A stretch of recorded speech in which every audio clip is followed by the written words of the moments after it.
What's going on, everybody? Jeff J here with another real quick review for this week's episode of Black Lightning Season 1, Episode 2, LaWanda, The Book of Hope. If Episode 1 was the appetizer, Episode 2 was the main course to let you know what Black Lightning was working with and what kind of series we're in for. A couple of cool things that I liked about this episode. First, the theme of Jefferson Pierce being Black Jesus, the dude in the hood who can make everything right. You have these parents who, while they're happy that Black Lightning is back, he didn't solve all the issues that were going on. There's still young girls being kidnapped and being forced to turn tricks in hotels. There's still crime. And it brings up an interesting point. Black Lightning saved Jefferson Pierce's daughters, but what about everybody else's? And it touches on that theme with vigilantism, where you can save a couple, but they want you to save everybody. That should be the ultimate goal. These parents in this assembly going back at Jefferson, really giving it to him where they didn't want to hear platitudes. There was this one cool line where, once again, Jefferson quotes Martin Luther King, and one of the parents says, Martin Luther King got shot. He also got shot. And you hear that joke a lot with Martin Luther King whenever somebody wants to quote him or misquote him to get their point across. You get that backlash. Like, yeah, y'all love him now, but he got killed too. So it centers around LaWanda, who's a mother of one of these lost girls, who's doing her best. She's vocal in the community. She's taping people going in and out. They know what the 100 Gang is up to, and she wants her daughter back.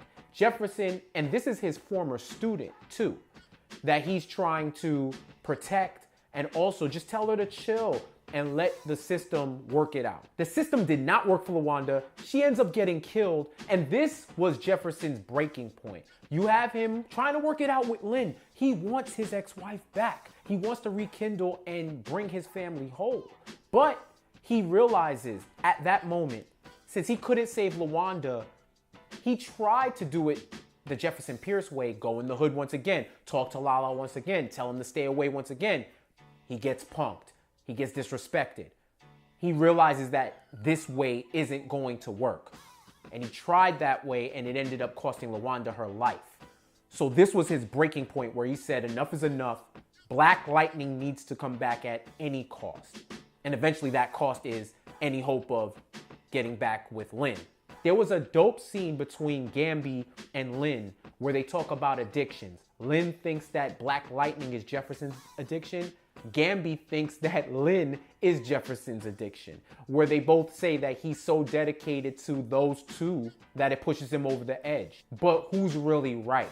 And I think that's something that we're gonna find out. If I didn't know any better, I wouldn't think it was on the CW. And that's no disrespect to the CW. It's all respect to the tone and the differentiation between everything else that's on the channel. There's a scene where his daughters are hiding out away from the 100 Gang because they're looking for them because they've been talking. And young boy from episode 1 that Lala was yoking up finds her, walks up to her, and shoots her with like red dye that's supposed to simulate blood, saying Lala says what's up. The way he crept up on her and executed that, it gave me flashes of The Wire. Like, the body count in this episode goes high. Lala does not give a fuck whatsoever, and you see that. That ultimately cost him his life as well. I know I said in the last video I didn't want these villains dying off too quick, but Tobias, he's showing that it doesn't matter who's carrying out the orders. He's the boss. He has half of the city paid off. He killed this man in his holding cell after Black Lightning went through all the trouble, all the rage to get him and to capture him and to bring him to justice. Tobias is operating on his own code. So it's going to be interesting to see how Black Lightning can deal once again with the system. The system which has been corrupted by Tobias, along with the system of the streets and dealing with the 100 Gang. Let's talk about Jefferson's daughters. Jennifer dealing with her boyfriend. They go into full after-school special mode when Jennifer's drinking to get over all the shit that's going on in her life, and her boyfriend telling her that he's seen realer stuff than what she's going through and he's still trying to make it out the right way. So encouraging her to do the same. And this and her girlfriend, while she's trying to run game as to why she's been so distant, realizing that she's coping with something real. And her girlfriend's mom is a therapist, and she's talking about why don't we set that up? Why don't you get therapy? And that idea of therapy, especially with the stigmas against it, when you see Black representation, I think it's real good to introduce that as a normal occurrence and something that you can do without feeling ashamed or scared.